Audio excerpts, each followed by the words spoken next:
I still remember the exact moment my world split in two. It was a Tuesday night, and we were all sitting around the dinner table, the kind of scene that looked perfectly normal from the outside. Candles, a home-cooked meal, family gathered together. But nothing about that night was normal. My mom looked across the table, looked straight at my 6-year-old daughter Lily, and said it like it was nothing. Like she was talking about returning a sweater to the store. She said, with that calm, cold voice of hers, "Emily, you have to understand. She's not permanent." Right then, the air was sucked out of the room. I felt my chest tighten, my hands go still on the table. Lily was sitting right there. She heard every word. And I watched my little girl's face change in a way no 6-year-old's face should ever change. That night, my mom gave me an ultimatum. Give up Lily, or lose everything I'd ever inherit. I stood up. I chose my daughter. And the silence that followed was the heaviest silence I've ever known. What I didn't know yet was that 2 weeks later, my mom would do something far worse than anything she said that night. Hi everyone, I'm Emily. I'm 34 years old and I work as an ER nurse in Phoenix, Arizona. The story I'm about to tell you didn't start at that dinner table. It started 1 year before that night, on a shift I almost didn't take. It was a Wednesday, somewhere around 2 inches the morning, and the ER was already slammed. We had 3 trauma cases back to back. 2 of my colleagues had called out sick, and I was running on bad coffee and maybe 4 hours of sleep. That's when the paramedics rolled in a little girl. No parents, no guardian, no ID. Just a small, terrified child who had gone into shock. The report said she'd been found alone in an apartment. Neighbors had called 911 after hearing nothing from the unit for 2 days. 2 days. She was 6 years old and she had been alone for 2 days. When we got her stabilized, I sat beside her bed to check her vitals. She wouldn't look at anyone, wouldn't speak. Every time one of the other staff came close, she'd pull the blanket up over her face. But when I sat down next to her and said quietly, "Hey, you're safe now. I've got you," she turned and looked straight at me. She didn't say a word, but she reached out and wrapped her tiny fingers around my hand. And she didn't let go. Something happened to me in that moment that I still can't fully explain. It wasn't pity. It was something deeper, something that settled into my chest like it belonged there. Over the next few weeks, I kept coming back to check on her, even on my days off. The system moved slowly, the way it always does, and Lily, that was her name, Lily, sat in that hospital longer than any child should. Every time I visited, she'd light up just a little more. She started talking, started smiling, started saving the little crackers from her lunch tray to share with me when I came by. I began the paperwork to become her foster parent before I even let myself think too hard about it. And then I started the adoption process. I told myself the hardest part was going to be navigating the legal system, all the home visits and court dates and background checks. I thought that was the mountain I had to climb, but I was wrong. The real mountain had a name, and that name was Margaret Carter, my mom. The first time my mom met Lily, she didn't smile. Not once. I remember pulling into my parents' driveway that Saturday afternoon, Lily sitting in the back seat with her little backpack shaped like a ladybug, chattering about the butterflies she'd spotted on the drive over. She was so excited. I'd spent the whole week building it up for her, telling her we were going to see my family, that it was going to be a good day. I actually believed that. I was that naive. When we walked through the front door, my mom was standing in the living room with a glass of iced tea, dressed like she was expecting company she wasn't particularly happy about. She looked at Lily the way you'd look at a stain on a white tablecloth. Not with cruelty, not yet, but with this cold clinical assessment that made my stomach drop. She glanced down at Lily and said, in that perfectly polished tone of hers, "So this is the child. Not this is Lily. Not hi, sweetie. Just this is the child." Right then my throat tightened. I forced a smile and said, "Mom, this is Lily. Lily, this is my mom, Margaret." Lily, sweet as she always was, looked up and said with a big grin, "Hi. Emily says you make really good pie." My mom didn't react. She just turned and walked toward the kitchen, saying over her shoulder, "Lunch will be ready in 20 minutes." The rest of that afternoon was a masterclass in passive aggression.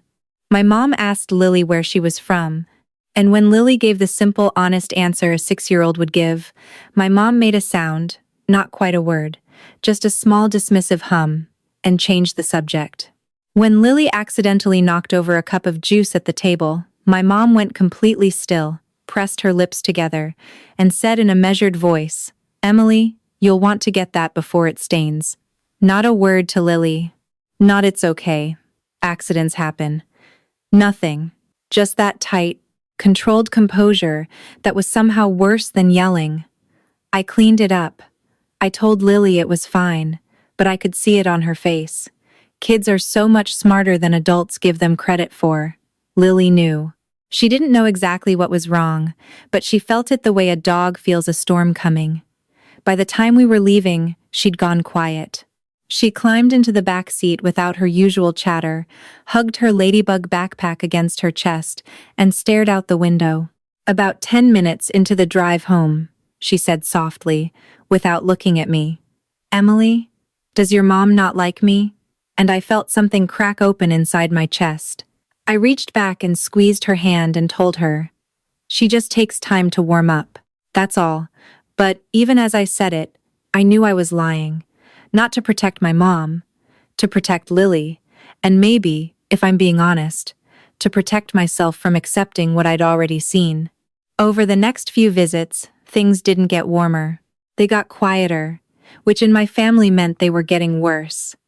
My mom started making comments, small ones, carefully worded so she could always claim she meant something else.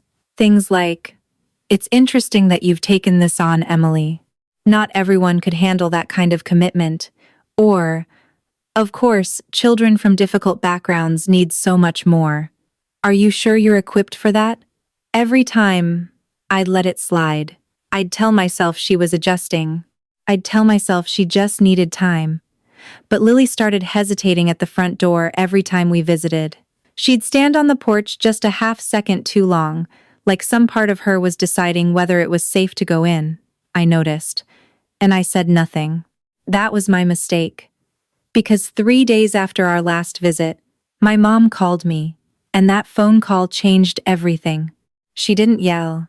That was the thing about my mom. She never yelled. Yelling would have been easier to fight back against. Instead, she made everything sound completely reasonable, like she was. Lily was asleep in her room, and I was on the couch going through adoption paperwork when my phone rang. I saw Mom on the screen and felt that familiar knot form in my stomach. I answered anyway. After a few seconds of small talk she didn't mean, my mom's voice shifted into that calm, deliberate tone she used when she'd already decided how a conversation was going to end. She said it carefully, like she'd rehearsed it. "I want to talk to you about your future, Emily, about what's best for you long-term." Right away, something inside me braced. I said, "Okay, I'm listening." And then she laid it out. She told me that Dad's estate planning was moving forward, that there were significant assets involved, property, investments, things that had been in our family for decades. She said the family had certain expectations about what the Carter legacy looked like going forward. And then, without ever using the word Lily a single time, she made it crystal clear that a child with no biological connection to the family complicated things. She said, with that smooth, careful delivery of hers, "I just want you to think about your future, the kind of stability you could have, the kind of life you deserve. You're only 34, sweetheart.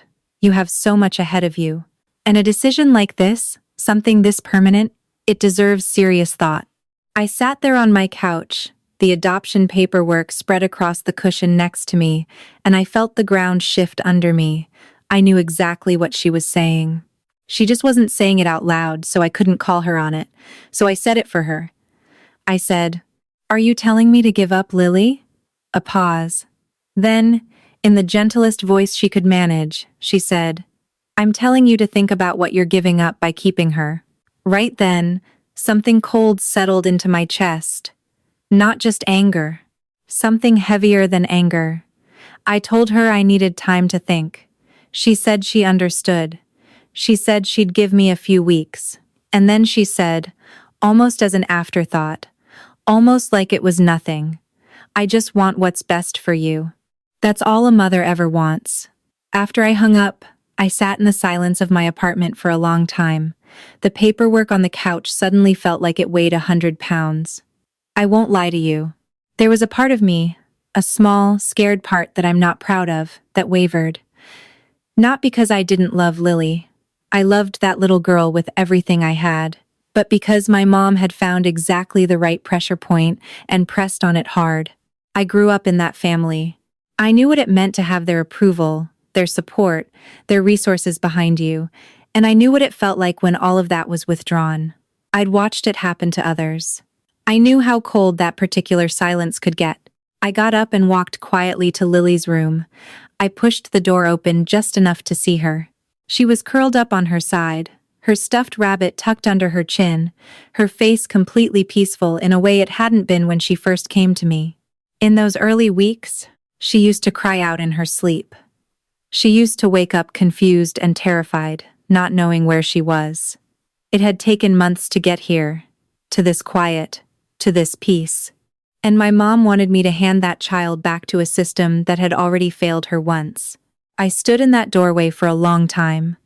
Then I went back to the couch, picked up the adoption paperwork, and kept filling it out.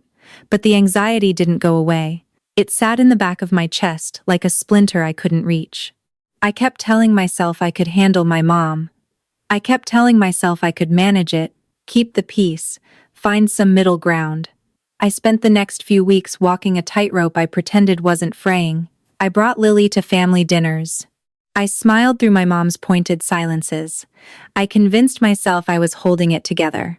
But one evening, I was on the phone with my mom in the kitchen, and I didn't realize how loud our conversation had gotten. When I came out, Lily was sitting at the top of the stairs. She'd heard enough. She looked at me with those big, careful eyes and asked in a small voice, "Are you going to send me away?" And the guilt that hit me in that moment was unlike anything I'd ever felt before. I crossed the room, sat down on the step beside her, and pulled her close. I said, "No, never. You're mine and I'm yours. Nothing is changing that." She nodded slowly against my shoulder. But her little hands gripped my sleeve tighter than they needed to, and I understood then that she didn't fully believe me yet.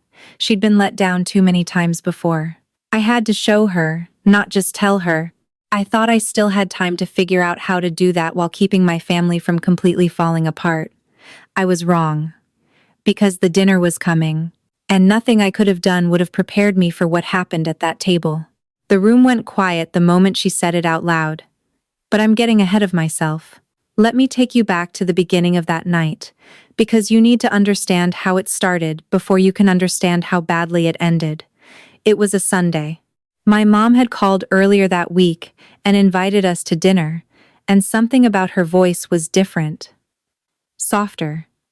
More careful.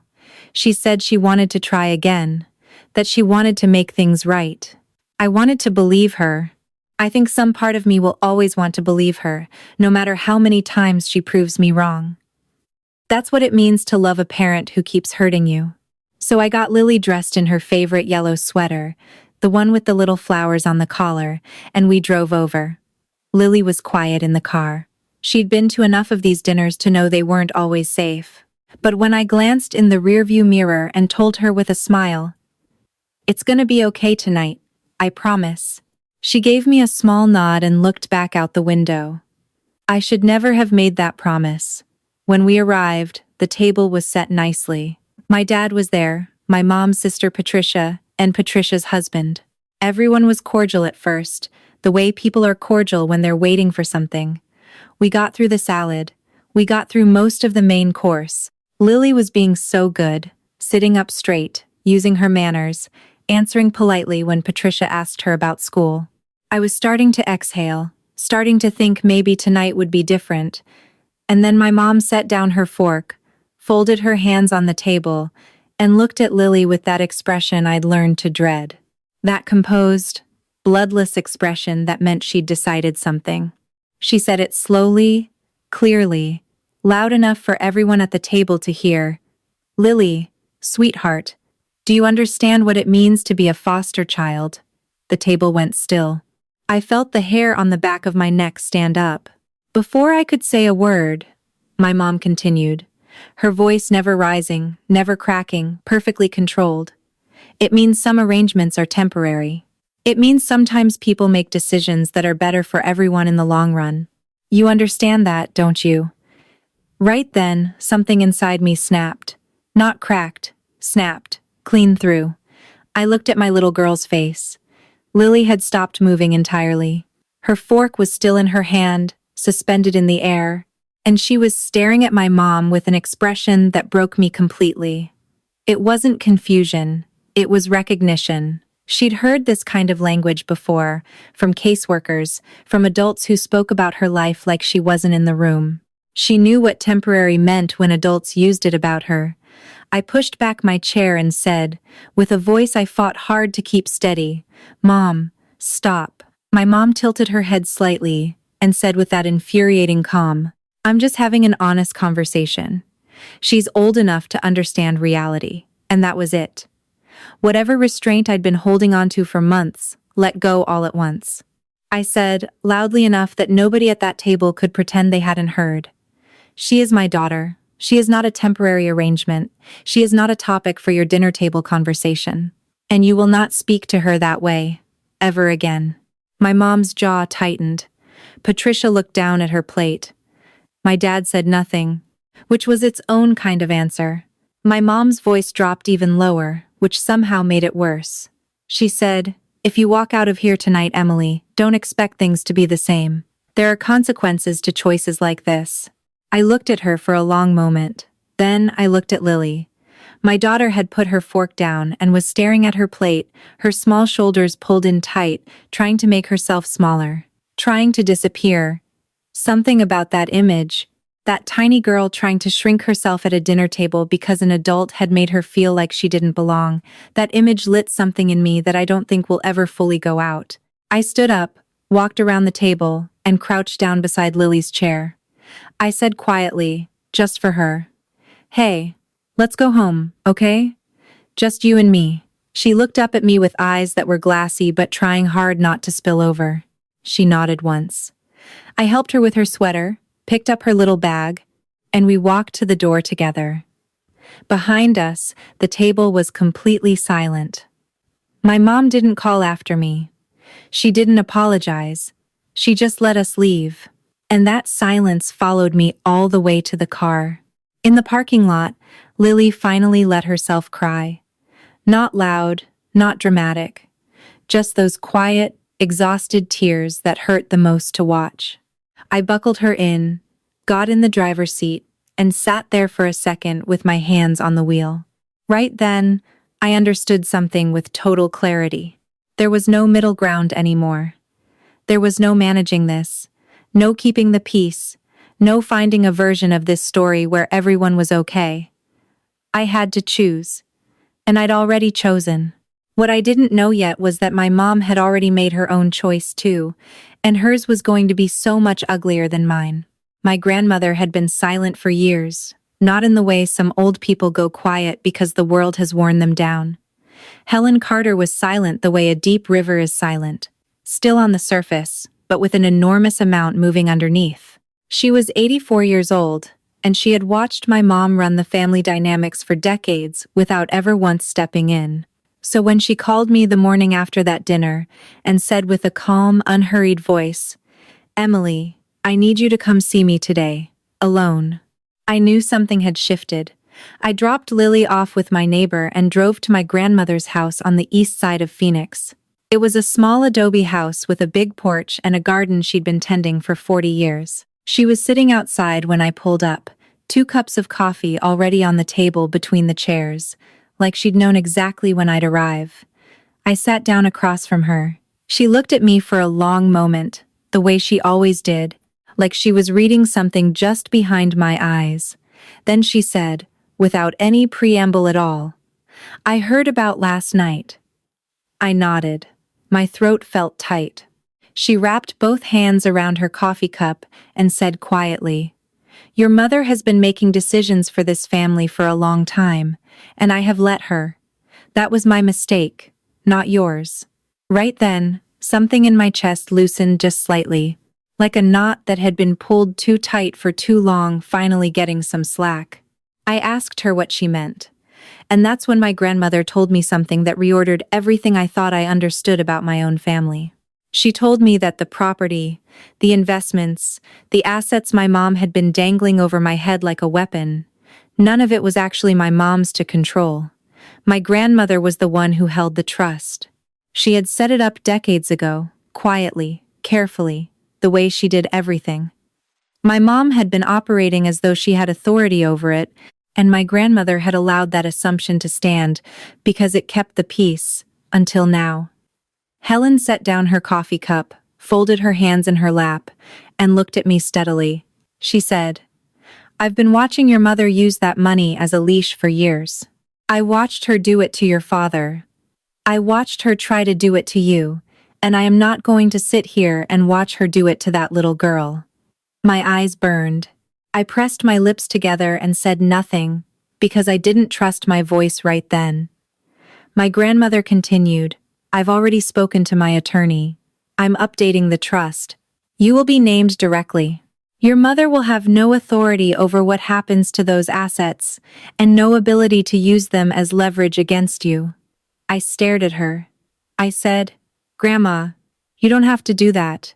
She gave me a look that was almost sharp. She said, "I know I don't have to. I want to. There's a difference."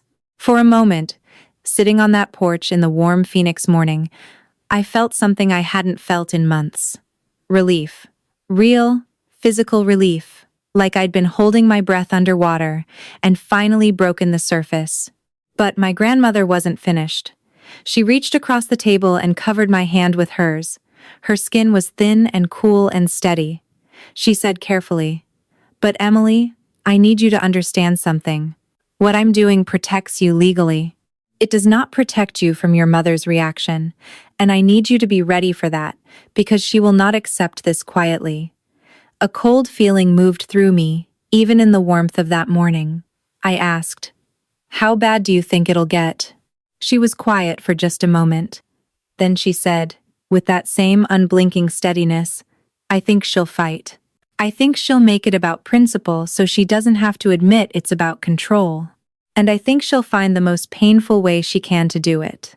She squeezed my hand once before letting go. I sat back and looked out at her garden, at the rows of desert flowers she'd kept alive through 40 Phoenix summers, and I tried to process everything she'd just handed me. Part of me wanted to feel triumphant. The weapon my mom had been holding over my head for months had just been taken out of her hands, but my grandmother was right. A person like my mom doesn't just accept losing control. She escalates. She finds another angle. She goes deeper. And sitting there on that porch, watching the morning light shift across my grandmother's garden, I felt the faint outline of something coming. Something I couldn't name yet but could already feel pressing in at the edges. I thought maybe I was finally ahead of it. I thought maybe, for once, I had the upper hand. Right then, I had no idea how wrong I was. Silence is scarier than screaming. I know that sounds strange. Most people think the loud moments are the dangerous ones, the shouting, the accusations, the doors slamming. But I've learned that the truly dangerous moments are the quiet ones. The ones where nothing is happening and you can't figure out why. After that dinner, after my grandmother's visit, after everything that had been said and done, my mom went completely silent. No calls, no texts, no emails, nothing. 2 weeks of absolute nothing. And somehow that was worse than anything she could have said. I kept my phone close. I checked it more than I should have. Every time it buzzed with a notification that wasn't her, I felt a strange mix of relief and dread that I couldn't fully separate from each other. Lily noticed. Kids always notice. She didn't say anything at first, just watched me with those careful eyes of hers, the ones that had already learned too young how to read the temperature of a room. One evening, I was washing dishes, and she was sitting at the kitchen counter doing her homework. And after a long stretch of quiet, she looked up and said with that small, matter-of-fact voice she used when she was trying hard to sound casual, "You keep looking at your phone." I set down the dish in my hand and looked at her. I said, "Do I?" She nodded and said, "Yeah, like you're waiting for something bad." Right then, my chest tightened. Out of the mouths of 6-year-olds. I dried my hands, walked over, and sat down on the stool next to her. I said, "I'm okay. I'm just thinking through some stuff." She looked at me with those eyes that saw too much and said, "Is it about your mom?" I paused for just a second too long, and she caught it. She always caught it. I said, "Don't worry about any of that, okay? That's grown-up stuff. Your job is that math worksheet." She looked back down at her paper but said quietly, almost to herself, "I don't want to cause problems for you." And in that moment, something ached so deeply inside me that I had to look away for a second before I could trust my face again. This child, this 6-year-old who had already spent too much of her short life believing she was a burden to the people around her, was sitting at my kitchen counter, worrying about whether her existence was making my life harder. I reached over and tucked a strand of hair behind her ear. I said firmly and clearly, "You are not the problem. You have never been the problem. Don't you ever let anybody make you feel that way. Not anybody. You hear me?" She looked up at me and held my gaze for a moment. Then she gave me a small nod and went back to her worksheet. But her shoulders had relaxed just slightly, and that had to be enough for right now. The days kept passing. The silence from my mom kept stretching. I went to work, came home, made dinner, helped with homework, did bedtime, lay awake staring at the ceiling. I called my grandmother twice, just to check in. She told me to be patient, that my mom was likely regrouping, that the quiet meant she was planning and not finished. Each morning, I walked to the mailbox at the end of our driveway mostly out of habit, the kind of routine that fills the empty space when you're anxious and don't know what else to do with your hands. Most days it was nothing. Grocery store ads, a utility bill, the usual. I'd flip through, toss the junk, head back inside. But then one afternoon, on a perfectly ordinary Tuesday with the sun sitting low and warm over the neighborhood, I pulled open the mailbox and reached inside. My fingers found an envelope that felt different from the rest, heavier, official. I pulled it out. There was a legal return address in the upper left corner. My name was typed on the front in clean, precise letters. I stood at the end of my driveway holding that envelope, and even before I opened it, even before I read a single word, I felt a cold certainty drop through me like a stone into still water. The silence had ended. And what came next was so much worse than I'd let myself imagine. My hands were shaking before I even finished reading the letter. I made it back inside the house somehow, sat down at the kitchen table, and read it again. Then a third time, because the first 2 times, my brain kept refusing to process what my eyes were seeing. It was a legal notice. Someone was filing for custody of Lily, and the name on that petition was a man I had never met. A man listed as Lily's biological father. I set the letter down on the table and just sat there for a moment, completely still, while the world rearranged itself around me. I hadn't even known there was a biological father in the picture. Lily's case file had listed the father as unknown. That was what the social worker had told me from the beginning. Unknown. And now, out of nowhere, more than a year after Lily had come into my life, this man was showing up with a lawyer and a custody petition, claiming his parental rights. My throat was dry. My hands wouldn't stop trembling. I got up, checked that Lily was still settled in the backyard, and then I called the best family attorney I could find on short notice. Her name was Sandra Reeves, and she had an office downtown. She fit me in the next morning. I sat across from Sandra with the letter on the desk between us and watched her read through it carefully. When she finished, she looked up at me with steady, professional eyes and said, "Okay, first things first. Don't panic. This is serious. But it's not over, I said. How does a man who was listed as unknown suddenly have a lawyer and a formal custody petition? She leaned back in her chair and said, That's exactly the right question to be asking. Because filing something like this costs money, real money, and it requires someone who knew to look, knew where to file, and knew the timing. She let that sit in the air between us for a second. I felt something cold move through me. I said slowly, You think someone pointed him in this direction? She didn't answer right away. She just looked at me in that careful, measured way good attorneys do when they want you to arrive at the conclusion yourself. I said, My mother. Sandra said, I can't make that accusation without evidence. But what I can tell you is that we're going to dig. We're going to find out exactly how this man suddenly found the resources and the information to file this petition. And if there's a connection to someone in your family, we will find it. Over the next 2 weeks, Sandra's team started pulling threads. And the more they pulled, the more the picture came together. The biological father, a man named Derek Shaw, had a history. Multiple addresses across 3 states. No steady employment. No history of ever attempting to contact the child welfare system about Lily in the entire time she'd been in foster care. He hadn't shown up when Lily was in the hospital. He hadn't shown up during any of the welfare check proceedings. He had been completely absent for over a year. And then, right on the heels of my falling out with my mom, right after my grandmother updated her trust and cut my mom out of the decision-making, Derek Shaw appeared with a lawyer who charged fees that did not match the lifestyle of a man with no steady income. Sandra came back to me with what her investigator had found and said directly, We traced the retainer payment for Derek Shaw's attorney to a financial account connected to a holding company. That holding company has ties to your mother's estate planning structure. Right then, sitting in that office with the afternoon sun coming through the blinds in long flat strips, I felt something shift inside me.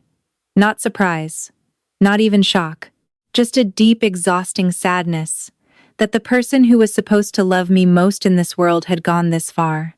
She hadn't just threatened me at a dinner table. She hadn't just made cutting comments or dangled inheritance money.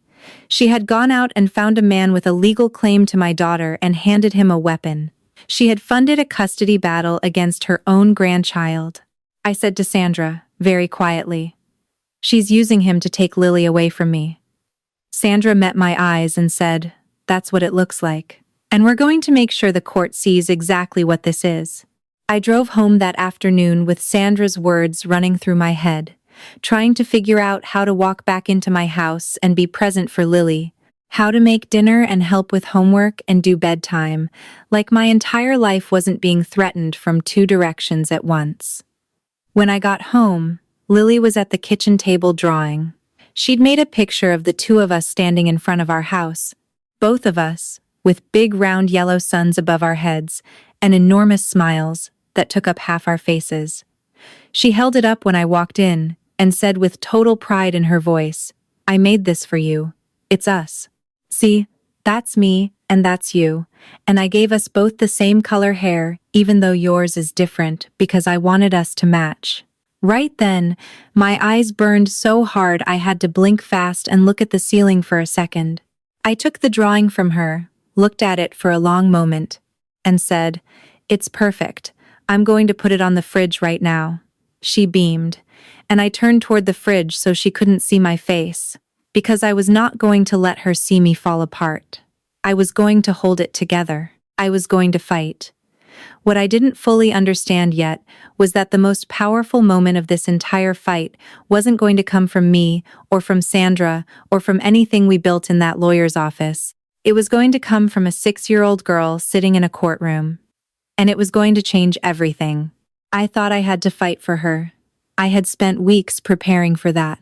Sandra and I had built our case carefully, methodically, laying out every piece of evidence we had connecting my mom to Derek Shaw's sudden appearance, every financial thread, every timeline inconsistency, every gap in his story that didn't add up. I walked into that courtroom on a gray Thursday morning, feeling like a soldier who had spent months preparing for a battle and was finally standing at the front line. What I didn't expect was that the most powerful thing that happened that day wouldn't come from our side of the table at all. The courtroom was smaller than I'd imagined. Wood paneling, fluorescent lighting, the smell of old paper and industrial cleaner. Sandra sat beside me. Across the aisle, Derek Shaw sat with his attorney, a sharp-suited man who had clearly been paid well to be there.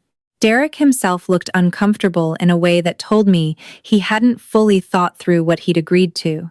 He kept adjusting his collar and avoiding eye contact with everyone in the room. My mom was not present. But I felt her there anyway, the way you feel a cold draft through a wall even when you can't see the crack. The first hour was procedural. Sandra presented our evidence of the financial connection between Derek's legal fees and my mother's holding company. Derek's attorney objected several times, but Sandra had done her homework, and the judge, a woman named Judge Patricia Holloway, listened with the focused, unreadable attention of someone who had seen every version of this story before and was not impressed by any of them. Derek took the stand first. His attorney walked him through a prepared story about how he'd recently discovered he had a daughter, how he'd turned his life around, how he wanted to be present now.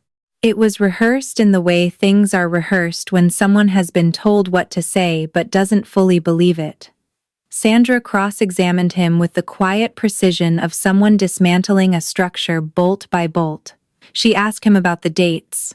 She asked him why he hadn't responded to any of the child welfare notifications during Lily's hospitalization. She asked him to explain the timeline between my falling out with my mother and his sudden decision to hire an attorney. He stumbled. He contradicted himself twice. By the time Sandra was done, his attorney looked like he was doing math in his head that wasn't adding up the way he'd planned. Then Judge Holloway did something I hadn't expected. She looked at Sandra and said in a measured voice, "I understand there is a minor present who has requested to speak. I'm going to allow that, given the circumstances, with appropriate accommodations." Right then, my heart stopped. Sandra leaned over and said quietly, she asked, 2 days ago. She called the guardian ad litem and asked if she could talk to the judge. I was going to tell you, but I didn't want you to try to talk her out of it.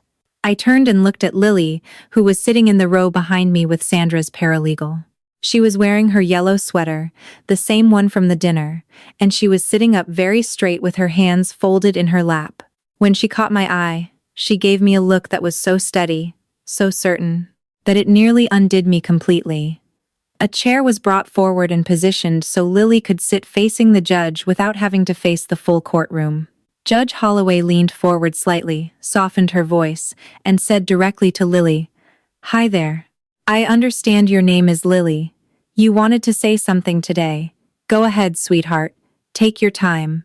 Lily looked at the judge without flinching.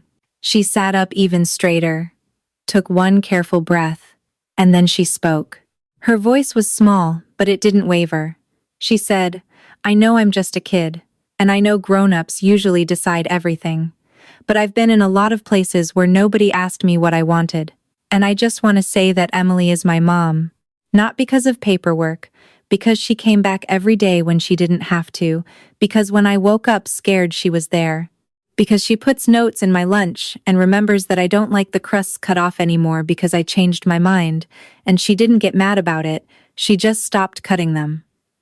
She paused for a moment. The courtroom was so quiet I could hear the ventilation system running overhead. Lily continued, her eyes still on the judge. "That man over there doesn't know my favorite color. He doesn't know I'm scared of ceiling fans or that I sleep with a stuffed rabbit named Gerald. Emily knows all of that. Emily knows everything about me because she was there, and I don't want to go somewhere with somebody who doesn't know me. I want to stay with my mom." Right then, something broke open in that courtroom. I heard someone behind me pull in a sharp breath. Sandra's hand found my arm under the table and held it. I was pressing my lips together so hard they hurt because if I let my face move even slightly, I was going to fall apart in front of everyone, and I could not do that here. Not now. Judge Holloway held Lily's gaze for a long moment after she finished.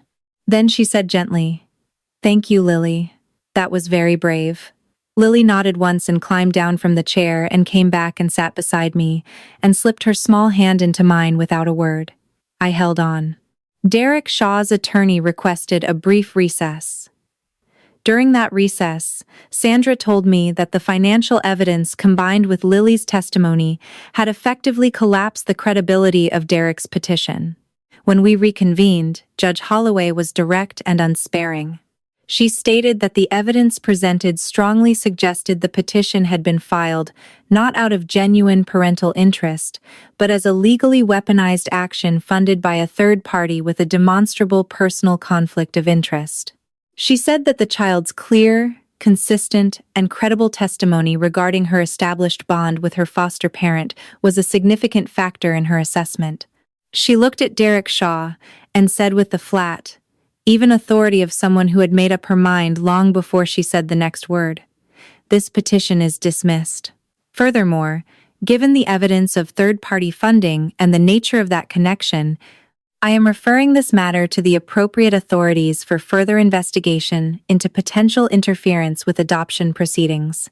Derek's attorney was already closing his briefcase. Derek himself looked relieved, in the way someone looks relieved when they realize they are off the hook for something they shouldn't have agreed to in the first place. And across it all, from somewhere outside that room, I felt my mother's carefully constructed plan fall apart piece by piece like a house built on sand that had finally met water. Sandra squeezed my arm and said under her breath, "We got her." I nodded. I couldn't speak. Lily was still holding my hand, looking around the courtroom with the calm curiosity of a child who had said what she needed to say and considered the matter settled. And in that moment, sitting in that small wood-paneled room under fluorescent lights with my daughter's hand in mine, I thought it was over. I thought we had reached the end of it. But on the way out of the courtroom, as we were walking through the lobby toward the doors, Lily tugged on my hand. I looked down at her. She looked up at me with those serious, too old eyes and said quietly, like it was a secret just between the two of us, "Emily, I have one more thing I want to say, but not in there." "Can I tell you outside?" I said. "Of course you can. You can tell me anything." And something in the way she said it, something in the weight behind those small words, told me that whatever she was about to say was going to matter more than anything that had happened inside that courtroom. We pushed through the door into the gray Phoenix morning, and I crouched down to her level on the courthouse steps, and I waited for my daughter to say the last thing she needed to say. 1 year has passed since that courtroom. 1 year since Lily stood in front of a judge and said the truest thing I've ever heard anyone say about what it means to belong to someone. And I think about that morning on the courthouse steps a lot. Because what she said out there, just the two of us in the gray morning air, was so simple that it almost undid me more than anything that happened inside. I crouched down to her level, and she looked at me with those steady, careful eyes, and she said, "I just wanted to say thank you for not giving me back." That was it. That was the whole thing. 7 words. And I pulled her into me and held on and let myself cry for the first time since all of this started. Not the controlled, blinking at the ceiling kind of not crying I'd been doing for months. Really cry. Right there on the courthouse steps in my work clothes, with my daughter's arms around my neck. She patted my back the way kids do when they're comforting an adult and don't quite know the mechanics of it but are giving it everything they've got. And somehow that made it both worse and better at the same time. In the year that followed, life settled into something I hadn't let myself believe was possible during those long, anxious months. The adoption was finalized 4 months after the court ruling. I remember sitting in the family court office on the day it was made official, Lily beside me in a dress she'd picked out herself, a bright orange one that absolutely clashed with everything and that she loved completely. When the clerk slid the paperwork across the desk and said it was done, Lily looked up at me and said with total matter-of-fact certainty, "So now it's real on paper too." I laughed for the first time in what felt like forever. I said, "Yeah, baby. Now it's real on paper too." My grandmother Helen came to the small celebration we had afterward. Just the 3 of us and a grocery store cake that Lily had decorated herself with approximately too much blue frosting. My grandmother sat at our kitchen table and watched Lily narrate every detail of the decorating process with the focused attention of someone who understood that this was the most important thing happening in the world right now. At one point, my grandmother reached over and covered my hand with hers and said softly, "Just for me, this is right. This is exactly right." That was enough. As for my mom, the court's referral to authorities resulted in a formal investigation into her role in funding Derek Shaw's custody petition. Her attorneys managed to keep it from becoming a criminal matter, but the legal fees and the settlement she reached to avoid further proceedings cost her significantly. More than that, my grandmother followed through completely on the trust restructuring. My mom lost the financial control she'd spent years building, and everyone in the family knew why. I haven't spoken to her since that courtroom. I won't pretend that doesn't hurt, because it does. It hurts in a complicated, layered way that I don't think ever fully goes away. She is my mother. I spent 34 years wanting her approval, shaping myself around her expectations, telling myself that if I just tried hard enough and was good enough and achieved enough, eventually she'd look at me the way she looked at the things she was proud of. That kind of longing doesn't just switch off because the person proved they don't deserve it. It fades slowly, like a bruise. Some days it's barely there. Other days something small will remind me of her, and I'll feel that old familiar ache like a hand reaching for something that isn't on the shelf anymore. But here's what I know now, that I didn't know before any of this happened. Family is not automatically the people who share your blood. Family is the people who show up. Family is the people who come back. Family is the person who knows you changed your mind about crusts and doesn't make it a thing. Lily is 7 now. She's in 2nd grade, and she has opinions about everything, and she's not even slightly afraid to share them. She has 3 best friends and a goldfish named Captain and a stuffed rabbit named Gerald, who has been through more than most rabbits ever will. She still sleeps with the nightlight on, but she's working on it. She draws pictures constantly. Our refrigerator is covered in them, overlapping layers of crayon and marker, and the occasional glitter that gets everywhere and never fully leaves. And every single one of those pictures has both of us in it. Every single one. Sometimes with matching hair. Sometimes with a goldfish or a rabbit or a dog we don't have but she's been lobbying for consistently. Always with those enormous round smiles that take up half our faces. Last week she handed me a new one and said, "This one is my favorite one I ever made." I looked at it. It was the 2 of us standing in front of a house with a big yellow sun overhead and flowers along the bottom, and at the top, in her careful 2nd grade handwriting, she had written 4 words. Just 4 words. She had written, "My family is us." I stood at the kitchen counter holding that piece of paper for a long time, and I thought about everything it took to get to this drawing. The dinner table, the phone calls, the envelope at the mailbox, the courtroom, the courthouse steps. Every moment I was terrified, and every moment I held it together anyway, and every single time I looked at this child and knew, with a certainty that lived somewhere deeper than logic, that she was mine and I was hers, and nothing was going to change that. And I thought about the question I've been sitting with ever since that night, when my mom looked at my daughter and called her temporary. Here it is. If someone told you that you had to choose between the family you were born into and the person who chose you, really chose you, not out of obligation or blood or expectation, but out of something genuine and real and brave, what would you do? Would you choose blood? Or would you choose the person who chose you? I made my choice. I'd make it again without hesitation. And on my refrigerator, under approximately 17 layers of crayon drawings and one very persistent piece of glitter that's been there since February, there's a picture of a family. It's just 2 people and a goldfish and a rabbit named Gerald and a dog we don't have yet. But it is the most complete thing I have ever seen in my life.